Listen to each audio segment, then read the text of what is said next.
నమస్కారం. భక్తిప్రదం కార్యక్రమానికి స్వాగతం.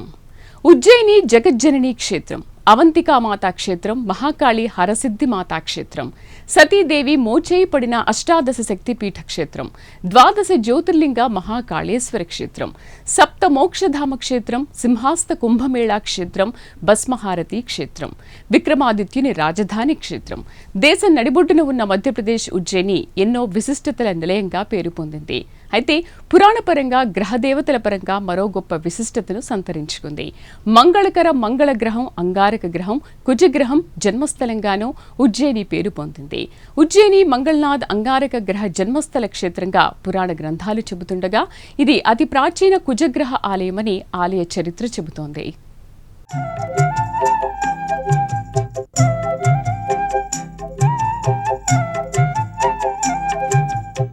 విక్రమాదిత్య కాలంలోని అవంతిక ఇప్పటి మన మధ్యప్రదేశ్లోని ఉజ్జయిని.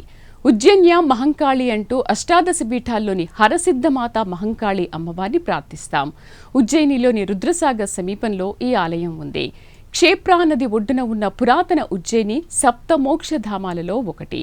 ద్వాదశ జ్యోతిర్లింగాలలో భస్మహారతి క్షేత్రం పేరొందిన ఇక్కడి ఆలయంలో మహాకాళేశ్వర స్వామి భక్తులను అనుగ్రహిస్తాడు.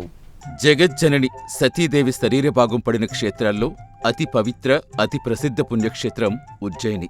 ఉజ్జయినికి పురాణ ప్రాశస్త్యం ఉంది, చారిత్రక నేపథ్యం ఉంది. క్షిప్రా నది ఒడ్డున ఉన్న పురాతన ఉజ్జయిని సప్త మోక్షధామాల్లో ఒకటిగా భాసిల్లుతోంది. మరోవైపు ద్వాదశ జ్యోతిర్లింగాల్లో భస్మహారతి క్షేత్రంగా ఈ క్షేత్రం పేరు పొందింది. ఇక్కడ మహాకాళేశ్వర స్వామిని భక్తులు వినూత్న రీతిలో పూజలు చేస్తారు. తాంత్రిక పద్ధతుల్లో ఈ పూజలు చేస్తారని ఆలయ చరిత్ర చెబుతోంది. భారతదేశ నడిబొడ్డు రాష్ట్రం మధ్యప్రదేశ్. మధ్యప్రదేశ్ ఉజ్జయినిని అవంతిక రాజ్యంగా పిలిచేవారని రాజుల చరిత్ర చెబుతోంది. అష్టాదశ 18 శక్తిపీఠాల్లో సతీమాత మోచేయి పడ్డ ప్రాంతంగా ఉజ్జయిని క్షేత్రాన్ని చెబుతారు. అయితే కొందరు అమ్మవారి పైపెదవి పడిందని చెబుతారు.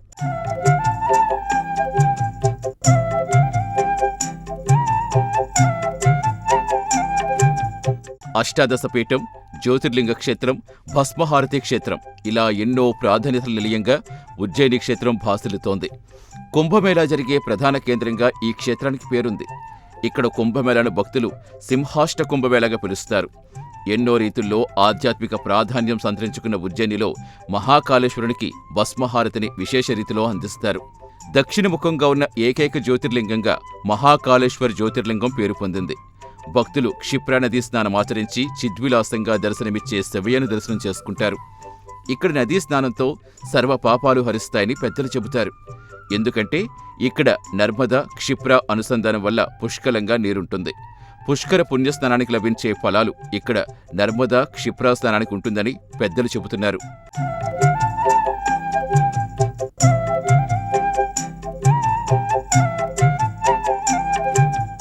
పురాణ చారిత్రక కాలం నుంచి ఉజ్జయినికుండే విశేషాలు అన్నీ ఇన్నీ కావు. శ్రీకృష్ణుడు, బలరాముడు, సుధాముడు విద్యను అభ్యసించిన పవిత్ర స్థలం సాందీప ఆశ్రమం ఈ ప్రాంతంలోనిదే. ఇక్కడ ఎన్నో పర్యాటక ప్రదేశాలున్నాయి. పర్యాటకుల పాలిట వరప్రసాదంలా ఉంటుంది. హర్షిద్ధిమాత దేవాలయం, కాలభైరవ ఆలయం, మంగళనాథ్ ఆలయం. భూమిపుత్రుడి జన్మస్థలంగా మంగళనాథ్ ప్రసిద్ధికెక్కింది. విక్రమాదిత్యరాజుకు రాజధానిగా ఉన్న అవంతిక ఉజ్జయిని ప్రాచీన భారతావనిలో ప్రధాన విద్యా సాంస్కృతిక కేంద్రంగా విరాజిల్లింది. అక్టోబర్ నుంచి మార్చి వరకు ఉండే కాలాన్ని ఉత్తమ కాలంగా చెబుతారు. ఈ కాలంలో ఆహ్లాదకర వాతావరణం దర్శనమిస్తుంది.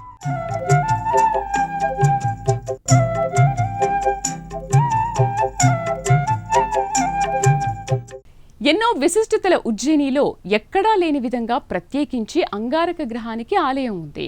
నవగ్రహాల్లో మంగళ గ్రహాన్ని చూడడం మనకు తెలుసు. ఆలయాల్లోని ఉపాలయాల్లో గ్రహదేవతలు ఉండడం మనకు తెలుసు. అయితే ఉజ్జయినిలో మంగళ గ్రహం పేరిట మంగళనాథ్ ఆలయం నెలకొని ఉంది. ఇంతేకాదు అంగారకుడు పుట్టిన క్షేత్రం ఇదే అని హిందూ పురాణాలు తెలియజేస్తున్నాయి.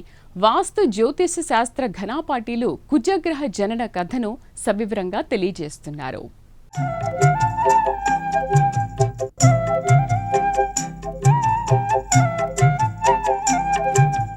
మధ్యప్రదేశ్ ఉజ్జయిని ఒకప్పటి అవంతికలో గ్రహదేవత అంగారకునికి గొప్ప ఆలయం ఉంది.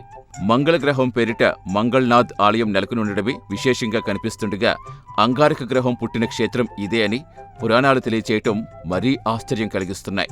మంగళనాథ్ ఆలయం భూమధ్యరేఖ మీద ఉన్నట్టుగా పరిగణించబడుతుంది. దీనివల్ల ఇది ఖగోళ అధ్యయనాలకు, మంగళగ్రహ వీక్షణకు ప్రసిద్ధి చెందింది.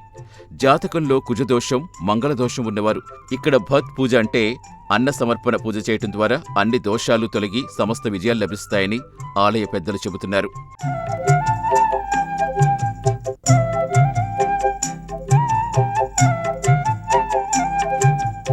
అయితే ఇక్కడ స్వామివారి ఆలయంలో నంది కనిపించదని భక్తులు చెబుతున్నారు. మంగళనాథ్ ఆలయంలో స్వామివారి వాహనంగా మేక ఉండడంతో ఆ మేషానికి భక్తులు పూజలు చేస్తారని పురాణ గురువులు చెబుతున్నారు.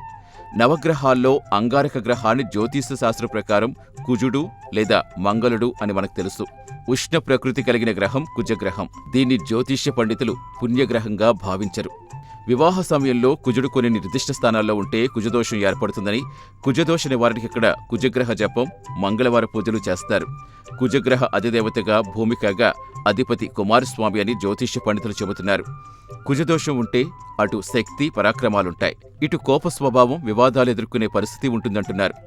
మంగళదోషం ఉన్నవారు వివాహ విషయాల్లో తప్పక జాగ్రత్తలు పాటించాలి. జ్యోతిష్యుల సలహాలకు అనుగుణంగా అడుగులు వేయాలి.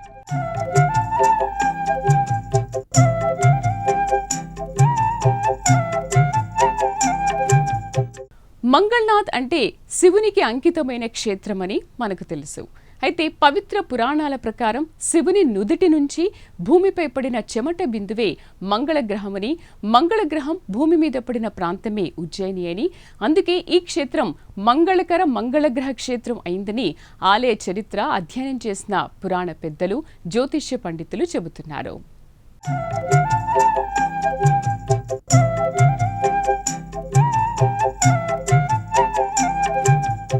మత్స్యపురాణం ప్రకారం శివుని నుదుటి నుంచి చెమట బిందువు భూమిపై పట్టడం వల్ల మంగళగ్రహం జన్మించిందని ఇక్కడి ప్రజలు చెబుతున్నారు.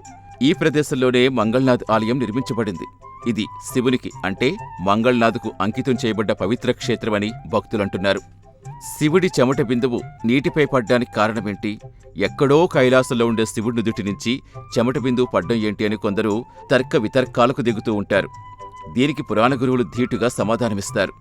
శివదేవుడు అంధకాసురుడు అనే రాక్షసుడితో యుద్ధం చేస్తున్నప్పుడు ఆ సమరంలో విశేషంగా శ్రమించిన శివుడి నుదుటి నుంచి నీటి బిందువు ఇక్కడ భూమిపై పడగా శివలింగంగా, మంగళ కుజగ్రహంగా ఆవిర్భవించినట్టుగా పురాణ గాథ చెబుతుంది.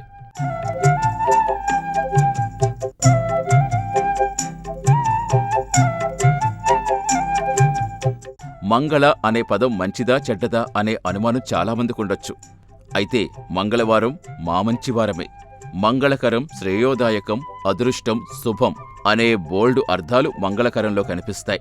వివాహ వ్యవస్థలో మంగళసూత్రం అంటే పవిత్ర సూత్రమని పౌరాణిక పెద్దలు చెబుతారు.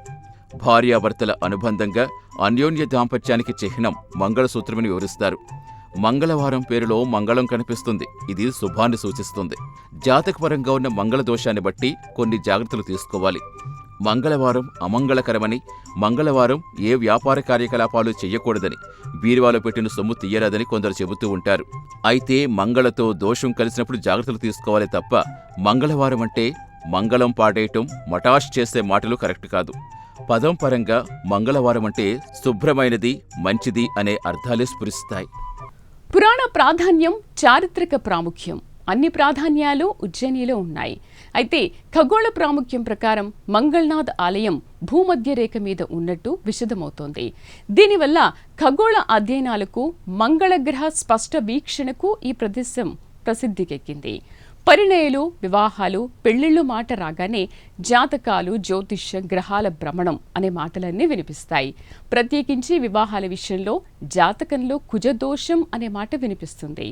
మంగళ కుజగ్రహ దోషం ఉన్నవారు ఇక్కడ భత్పూజ చేస్తే సర్వదోషాలు పరిహారమై నిక్షేపంలా పెళ్లిళ్లు జరిగిపోతాయని ఈ ఆలయ పెద్దలు చెబుతున్నారు. భత్పూజ అనగానే అదే భూతాలు, దెయ్యాల పూజనో, మరుభూములు, రుద్రభూముల్లో చేయాల్సిన పూజలనో భావిస్తే తప్పులో కాలేసినట్టే లెక్క. ఎందుకంటే భత్పూజ అంటే అన్నం సమర్పణ, బువ్వ సమర్పణ, అన్న సంతర్పణ చేస్తే కుజగ్రహ దోషాలు పలాయన మంత్రం పఠిస్తాయని ఆలయ పెద్దలు తెలియజేస్తున్నారు.